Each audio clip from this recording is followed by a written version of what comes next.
In the feature Camel GT race tomorrow, you'll be seeing teams from Toyota, Jaguar, Porsche, and Nissan.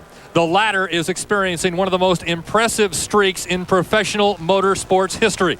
Here's a look. Don't think it has always been a cakewalk for Electromotive Nissan. In developing this car, drivers and crew have paid their dues. Prior to their miracle season in 1988, Nissan was showing potential, but Heartbreak Hotel always seemed to be around the corner. Nissan dominated the G.I. Joe's Grand Prix in 1986 and 87, only to suffer stunning defeats in the late stages of each race. But last year, everything clicked. The frustration was replaced with an 8-race winning streak, including a dominant win in Portland. This year, the success continues. The cars have been very reliable. The crew's been doing a great job in the stops, and our drivers have been really a great complementing team.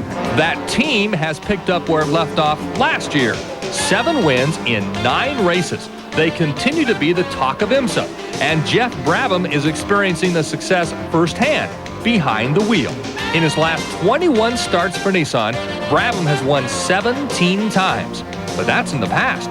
Geoff says only the future counts. I think some of the key to our success is, as a team concept, we just go to every race and forget about what's happened in the past and really try hard to get the most out of the race car for that particular racetrack. And I think we've done a very good job of that the last 18 months, and this race will be no different.